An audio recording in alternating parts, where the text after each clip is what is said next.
साथियों नमस्कार, कैसे हैं आप सब लोग। साथियों आज एक महत्वपूर्ण टॉपिक पर हम डिस्कस करेंगे जो कि जुड़ा हुआ है डिपार्टमेंटल इलेक्शन से। साथियों किसी लोक सेवक से पूछिएगा अगर उस पर डिपार्टमेंटल इलेक्शन हुआ है तो उसका एक्सपीरियंस क्या रहा और उसको कैसा फील हुआ। डेफिनेटली वो कहेगा कि मौत से बुरा एक्सपीरियंस है। साथियों किसी लोक सेवक को मार दिया जाए ना, उसको इतना दर्द नहीं होगा जितना दर्द जितना त्रास उसको डिपार्टमेंटल एक्शन से होता है, खासकर तब जब वो एक्शन जो है पूर्णतः फर्जी है, पूर्णतः आर्बिट्री है और उसके राइट्स को अफेक्ट करने वाला है। और ये पीड़ा और अधिक सीरियस तब हो जाती है जब वो अपने कैरियर के एंड पर है। कोई भी एक्शन नहीं हुआ, अचानक मालूम पड़ता है कि आप पर एक्शन हो गया है, आपको सस्पेंड करते हैं, डिपार्टमेंटल एक्शन फेस करो। और जब तक वो एक्शन क्लियर नहीं होता है तब तक पेंशन, ग्रेचुइटी और अदर बेनिफिट्स जो सर्विसेज के हैं वो भी अफेक्ट हो जाते हैं। साथियों माननीय राजस्थान उच्च न्यायालय ने इस पर्सपेक्टिव में एक बेहतर जीवन दान दिया है लोक सेवकों को जजमेंट के द्वारा। जजमेंट का नाम है सुशीला देवी बनाम स्टेट ऑफ राजस्थान, जिसका पिटिशन नंबर है 1269/25। अब इस तरह के जो मैटर होते हैं उसमें कौन सी पिटिशन होती है पेश, इस तरह के मैटर में अगर रेमेडी ऑल्टरनेटिव नहीं है ट्रिब्यूनल के पास में तो वहाँ पर रेमेडी है ऑनरेबल हाई कोर्ट के पास में। हाई कोर्ट में एक सिविल रिट जो है फाइल करनी होती है, क्योंकि सर्विस के जो मैटर हैं basically it is your civil rights. Clear है? तो ऐसे सिनेरियो में सिविल रिट जो है पेश करनी होती है। तो यहाँ पर जो रिट पेश हुई उसका नंबर है 1269/25। साथियों इस केस का जो फैसला है वो करा है ऑनरेबल राजस्थान हाई कोर्ट ने। इस केस में जो कंसर्न पिटिशनर है उसकी प्रेयर जो है वो लिमिटेड थी। कई बार ऐसा होता है कि भाई कोर्ट खुद भी जो है न्याय करने के उद्देश्य से पक्षकार से या उनके अधिवक्ता से पूछ लेता है कि आपका जो बेसिक कंसर्न है वो क्या है। तो कई बार अधिवक्ता भी अपनी प्रेयर को जो है वो लिमिटेड करते हैं।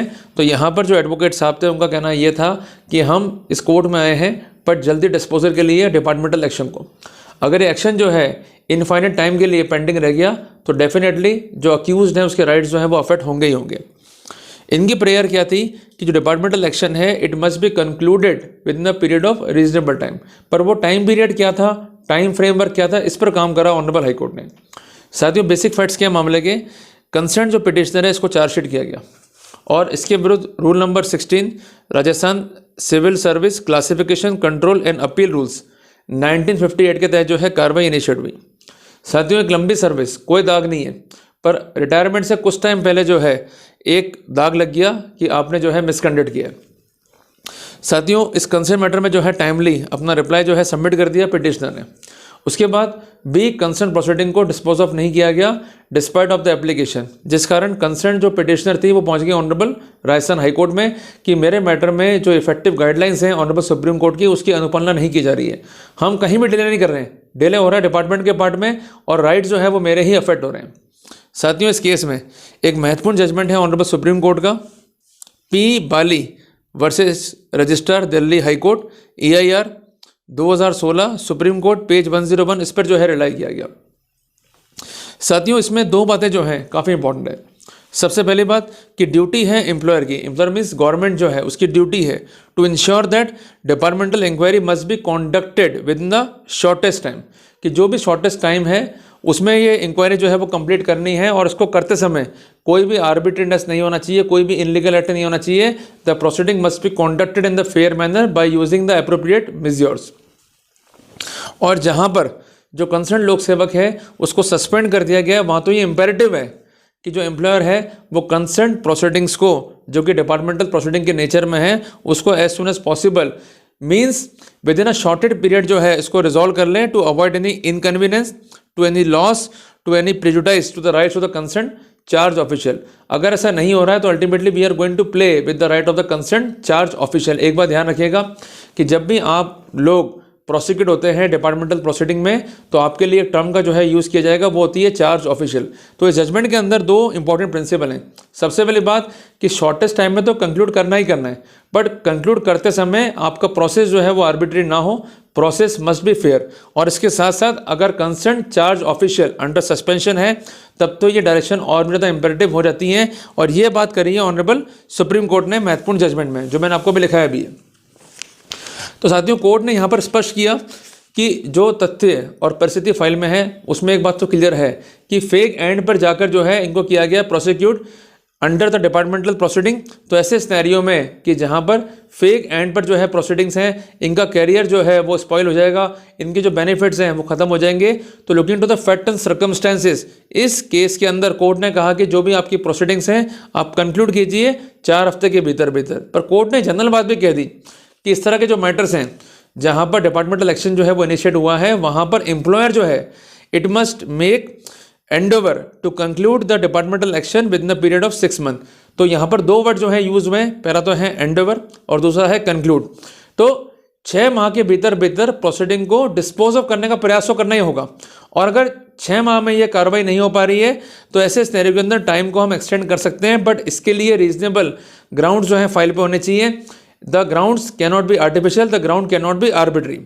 तो कोर्ट ने यह स्पष्ट किया कि जो लोक सेवक हैं उनके राइट्स को लेकर कंसर्न जो एम्प्लॉयर है, कंसर्न जो इंक्वायरी ऑफिशियल है, उसको जो है सोचना होगा। अगर वो नहीं सोच रहे हैं तो it means we are going to play with the rights of the concern charge official.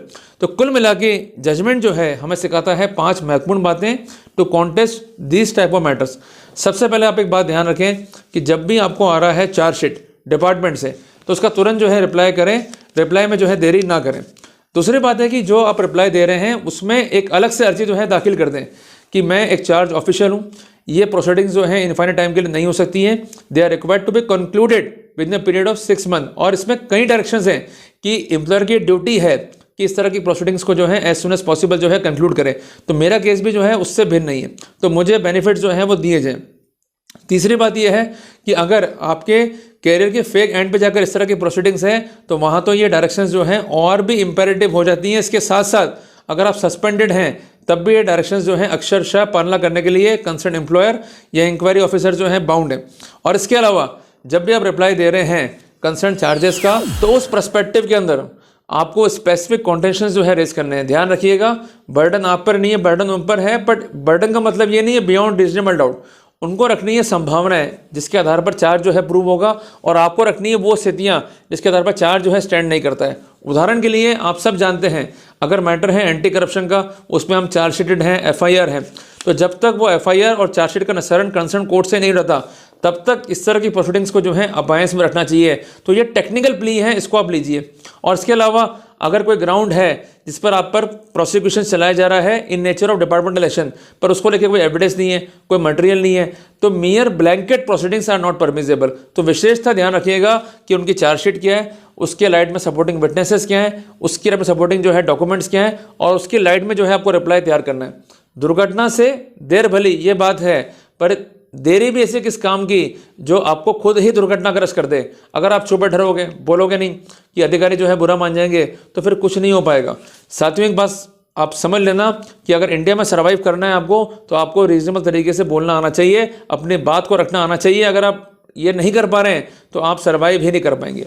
तो मोटी मोटी बात ये है कि जब भी हम डिपार्टमेंटल इलेक्शन को फेस कर रहे हैं, प्रोसीडिंग्स जो है वो कॉम्प्लिकेट है, प्रोसीडिंग्स जो है वो टेक्निकल है, पर इसका मतलब ये नहीं है कि हमारी अप्रोच भी जो है वो हाइपर तरीके से हो जाए और हम गुस्से में आकर वो रिप्लाई लिख दें जो किसी काम कर्म का नहीं है।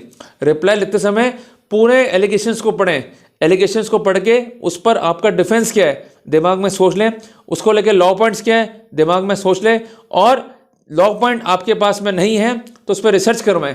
लॉ पॉइंट की लाइट में जो है और जो फैक्चुअल डिफेंस है उसके लाइट में जो है रिप्लाई दें। अगर ऐसा करेंगे तो निश्चित तौर पर सफल होंगे। जल्दबाजी करेंगे, हवाबाजी करेंगे, जो मर्जी लिख देंगे, हम सफल नहीं हो पाएंगे। आपका एक अच्छा लिखा ड्राफ्ट आपको जीवन दान दे सकता है, और वहीं आपने जल्दबाजी कर दी, आपने हाइपर अप्रोच शो कर दी और आपको पता ही नहीं करना क्या है, और आप नौसिखिए तरीके से ऐसे व्यक्तियों के साथ मिलकर काम कर रहे हैं जिनको भी नॉलेज नहीं है, तो अल्टीमेटली आपकी वो नैया डुबो देंगे। तो इसलिए खुद मेहनत करो और एक सेल्फ एस्टिमेटेड डिफेंस रेडी करो, और उस डिफेंस में क्या वर्कआउट करना है इसके लिए सलाह करो एक्सपर्ट से, और उसके बाद ही जो है अपना रिप्लाई सबमिट करो ताकि हमें कोई दिक्कत नहीं है और हम इजीली इस तरह के मैटर्स को जो है वो कॉन्टेस्ट कर सकें।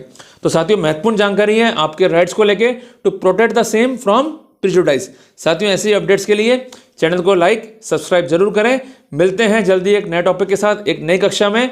टिल देन जय हिंद जय भारत।